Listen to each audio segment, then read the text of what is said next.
ओवैसी, बड़ा आश्चर्य होता है मुझे।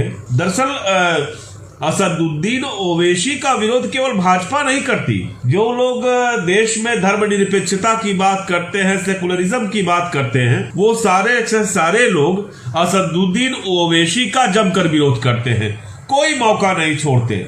कुछ लोग कहते हैं कि उनको कि वोट कटवा हो गया है, कोई कहता है कि बीजेपी की बी टीम है, और तमाम क्या क्या आरोप लगाए जाते हैं। दरअसल इस देश के युवाओं ने, इस देश के नागरिकों ने देश की राजनीति को समझना जुम्मा 5-6 साल में शुरू किया है, जब से मोदी की सरकार आई। जब मोदी जी की सरकार आई तो देश की जनता को लगा, सरकार इसीलिए आई भी कि बहुत समय तक सह लिया गया, बहुत समय तक कहीं सरकार कांग्रेस, कोई सरकार आती थी गिर जाती थी, फिर कांग्रेस। अब ऐसा करते हैं कि अब देश में हिंदुओं की सरकार बनाते हैं, हिंदुत्व आएगा, और फिर बीजेपी की सरकार बना दी गई। असदुद्दीन ओवैसी को जानने के लिए हमको याद करना चाहिए सबसे पहले 2008 में जो न्यूक्लियर ट्रीटी हुई थी अमेरिका के साथ। आपको पता होगा, क्योंकि दरअसल उसके जड़ में जो ओवैसी का विरोध होता है, उसके जड़ में क्या है वो जानने की जरूरत है। तो 2008 में जब अमेरिका के साथ ट्रीटी हुई थी, मनमोहन सिंह सरकार थी, उन्होंने कहा था कि भैया ऐसा है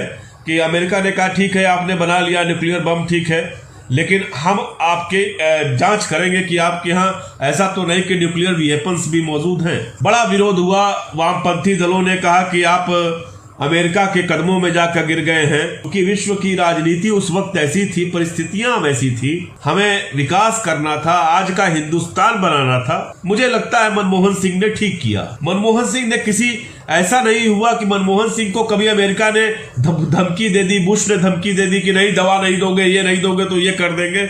जिस तरह से धमकी मिली थी मोदी जी को, आप लोगों को याद होगा, ट्रंप ने कितना तगड़ा चुनौती दिया था, उसके बाद हमने दवा दे भी दी। क्लोरोक्वीन को लेकर के जिस तरह से ट्रंप ने धमकी दी थी, वो धमकी मैं नहीं भूला हूं, आप लोगों को भी याद रखना चाहिए। तो दरअसल वो समझदारी की बात थी कि हाँ न्यूक्लियर ट्रीटी पे समझौता कर दिया मनमोहन सिंह ने। वामपंथी दलों ने कहा कि हम समर्थन वापस लेंगे कांग्रेस सरकार से, 2008 की बात है। मुलायम सिंह यादव भी लग गए, कहे कि नहीं किसी भी कीमत पर हम समर्थन वापस लेंगे। मुलायम सिंह ने भी सोचा कि जो भी पार्टियां हैं छोटी मोटी वो सब के सब मुलायम सिंह उसकी वो कर रहे थे। और हुआ ये कि असदुद्दीन ओवैसी ने कहा कि ना, मसला देश का है, हम किसी कीमत पर ये नहीं चाहेंगे, किसी कीमत पर भी ऐसा नहीं चाहेंगे कि बीजेपी की सरकार आए और लाल कृष्ण आडवाणी देश के प्रधानमंत्री बने।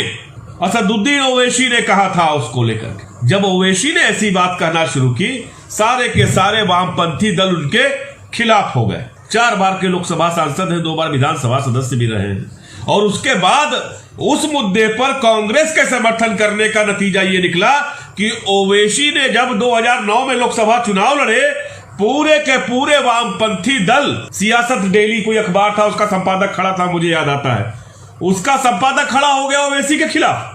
वामपंथी दलों ने सपोर्ट कर दिया उनको। सोचिए कितनी बड़ी कीमत उस आदमी ने अदा की है कि भाजपा की सरकार ना आए। इसलिए इतना जहीन आदमी, पढ़ा लिखा, लंदन से पढ़ा हुआ है, उसके अलावा उसकी आप कभी बॉक्सिंग रिंग में उतरते हो ओवैसी को देखिए, कभी जब वो बहस करता है तब देखिए, वो जो किताबें दिन रात पढ़ने वाला आदमी, जितना वो पढ़ते हैं शायद कोई पढ़ता होगा। मुझे याद है कि 2014 में संभवतः सर्वश्रेष्ठ लोकसभा 2013 की वजह से मिला था, सर्वश्रेष्ठ एमपी का उनको वो मिला था। वो इसलिए मिला था कि आमतौर पर जो नेशनल एवरेज था सवाल पूछने का पार्लियामेंट में, वो करीब 267-268 के आसपास था। 1068 सवाल पूछे थे ओवैसी ने पूरे सेशन में, 1 साल के अंदर 1068 सवाल पूछा था उन्होंने। सोचिए उस आदमी को कितनी फिक्र होगी।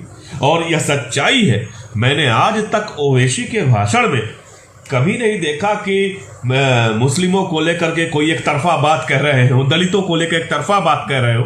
वो बात जब भी करता है हिंदुस्तान की करता है, हिंदू मुस्लिम भाईचारे की करते हैं वो, माने। अच्छा एक बात और, इनको डर क्यों लगता है? क्योंकि वो जानते हैं इन वामपंथी दलों को और तमाम पार्टियां को जो उनका विरोध करती हैं, उनको वो दो धक्का लगा था 2008 में, वो अब तक याद है। और लोगों को पता है कि ये आदमी लोकतांत्रिक मूल्यों के लिए, समाजवाद के लिए किसी का भी हाथ पकड़ लेगा, ये बीजेपी को नहीं आने देगा। तो जो मन में, हृदय में, अंदर भीतर छुपा के रखते हैं मोदी जी को, जेपी नड्डा को, अमित शाह को, तमाम दल ऐसे हैं। बहुजन समाज पार्टी एक बड़ा उदाहरण रही है आप लोगों के सामने। या लोग जो लोग भयभीत हैं बीजेपी से, वो लोग असदुद्दीन ओवैसी का विरोध करते हैं। सोचने की बात है, जब आंध्रा में चुनाव, मैं फिर से कह रहा हूं, 2009 में लड़े तो तेलुगु देशम पार्टी, तमाम लोग, तमाम संगठन, उनके वामपंथी दल, सब के सब उस आदमी के खिलाफ हो गए थे। क्या गलत करता है वो, ये बताइए, कौन सी गलती करता है? हमेशा पाकिस्तान गया उसने जाकर के मणिशंकर अय्यर के साथ, मैंने लाइव डिबेट देखा है, शायद कहीं आपको टीवी पे मिल जाए। साफ साफ बोला, किसी भी कीमत पर आप भारत के मुद्दे पे क्या बोलते हो भाई? हम भारत में हिंदू मुसलमान भाई भाई हम सलट लेंगे, तुम अपना देखो। आप शाह आलम समझ रहे होंगे, दरअसल हम अच्छे पॉलिटिशियंस को स्वीकार नहीं करना चाहते, और खासतौर से वो अल्पसंख्यक हो, दलित हो, तो हम उसको, तमाम अवसरवादियों को स्वीकार कर लेंगे। हम रामविलास जी को स्वीकार किए, चिराग को स्वीकार कर लिए, लेकिन हम असदुद्दीन ओवैसी को स्वीकार नहीं करेंगे। क्यों नहीं करेंगे? प्री पोल अलायंस नहीं किया इसलिए नहीं करेंगे। पहला आदमी है, चुनाव पिछली बार 2000, मुझे याद है कि 2015 में 1 सीट नहीं जीता था उन्होंने, 5 सीट जीता, जमीन खड़ा करी, कैडर बनाया।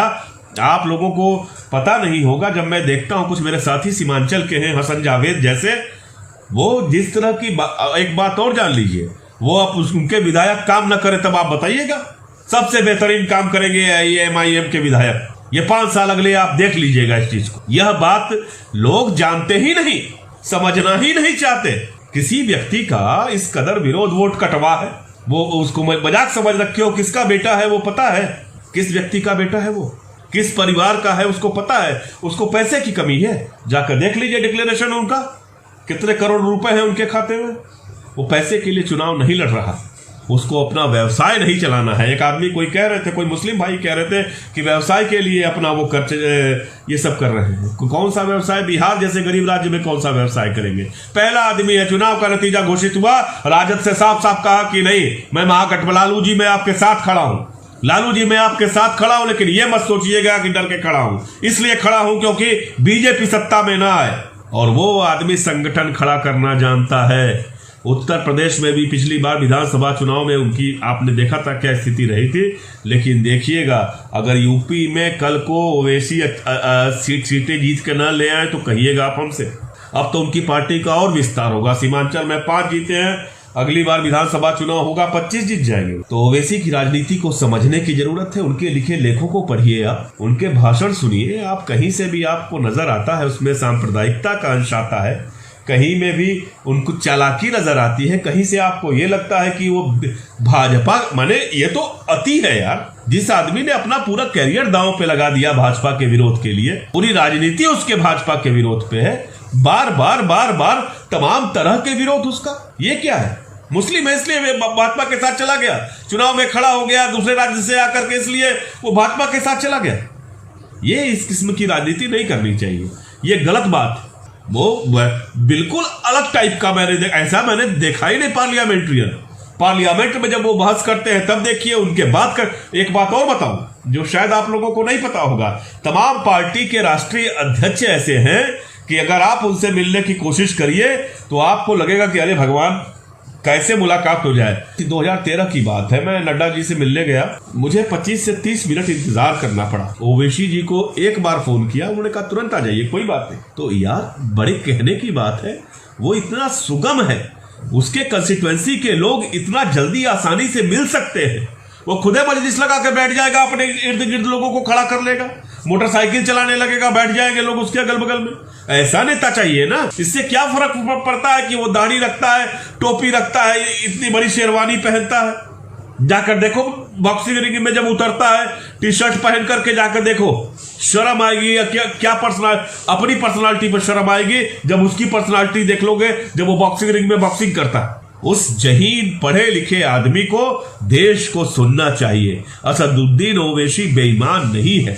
और मैं बार बार कहता हूं, मुझसे ये नहीं सोचना चाहिए कि मैं किसी पार्टी का समर्थक हूं, बिल्कुल नहीं हूं। मैं केवल जर्नलिस्ट हूं, लेकिन जो इस देश के संविधान की इज्जत करते हैं, जो इस देश के लोकतंत्र में विश्वास रखते हैं, वो किसी पार्टी के हों, किसी दल के हों, सब के सब मेरे लिए महत्वपूर्ण है। अटल जी की सरकार थी, अटल जी से सहृदय थे कि नहीं थे? इस देश के मुसलमान उनसे प्यार करते थे अटल जी से। मैंने देखा है कि अटल जी की मौत पर अभी अब तो बीजेपी की सरकार में उनकी मौत हुई है, मैंने अपने मुस्लिम मित्रों को उदास होते देखा है। यह सच्चाई है। देखिए, बड़ा सीधा है कि हम जो दूसरों को बेवकूफ समझते हैं, चोर समझते हैं, हर एक आदमी को, यह प्रवृत्ति छोड़ दीजिए। यह प्रवृत्ति ठीक नहीं है। ओवैसी की राजनीति को नजदीक से देखने की जरूरत है। ओवैसी जो अपनी कंस्टिट्यूएंसी में कर रहे हैं, जो लगातार लाखों वोटों से जीतते हैं, 1,97,000, 1,10,000 इस तरह के वोटों से वो जो जीतते हैं, उसको समझिए। उसको वहां जाकर के खाली ऐसा थोड़ी नहीं है कि 70% मुस्लिम है इसलिए जीत जाते हैं। तमाम मुस्लिम उम्मीदवार उनके विपक्ष में खड़े होते हैं, लेकिन ओवैसी क्यों जीतते हैं, इस चीज को जानने की जरूरत है। असदुद्दीन ओवैसी को बतौर पॉलिटिशियन स्वीकार करना पड़ेगा और हमें अपने दिमाग से यह बात पूरी तरह से निकालनी होगी कि असदुद्दीन ओवैसी बीजेपी की बी पार्टी या वोट कटवा है। साहसी राष्ट्रीय अध्यक्ष है एक पार्टी का, बेहद साहसी जहीन, इस देश के बारे में सोचने वाला व्यक्ति है वो। लगाएंगे नहीं जा पा, या अब की बार मुसलमान करेंगे ममता दीदी का बंटाधार, या अब की बार किंग मेकर बनने के लिए मुसलमान तैयार। जो सोचना है वो सोचिए, लेकिन इतना जरूर है कि फुरफुरा के पीरजादा अब्बास सिद्दीकी का यह ऐलान बंगाल की चुनावी राजनीति में कहीं गेम चेंजर न साबित हो जाए। कि हमारा जो एजेंडा है, संविधान की गणतंत्र जो अधिकार है, वो अधिकार पिछड़ा हुआ आदमी के पास पहुंच देना, उसका जो अधिकार उसको मिला देना। देखिए, जो हमारा विरोध में आएंगे उसी के साथ हमारे गणतंत्र का चुनाव लड़ेगा। बस, शुक्रिया। सवाल असदुद्दीन ओवैसी साहब आपसे आए थे, क्या उसके साथ अलग से गठबंधन बनाएंगे असदुद्दीन ओवैसी? जब हम फंड का ऐलान करेंगे तब इंशाअल्लाह समझ जाएंगे। तो पीरजादा चुनाव लड़ेंगे, लेकिन क्यों, समझिए इसे। फुरफुरा शरीफ देश की बड़ी दरगाहों में से एक है। पश्चिम बंगाल के सियासत में यहाँ 31% मुस्लिम वोटर्स हैं और 100 सीटों पर फुरफुरा शरीफ का प्रभाव है।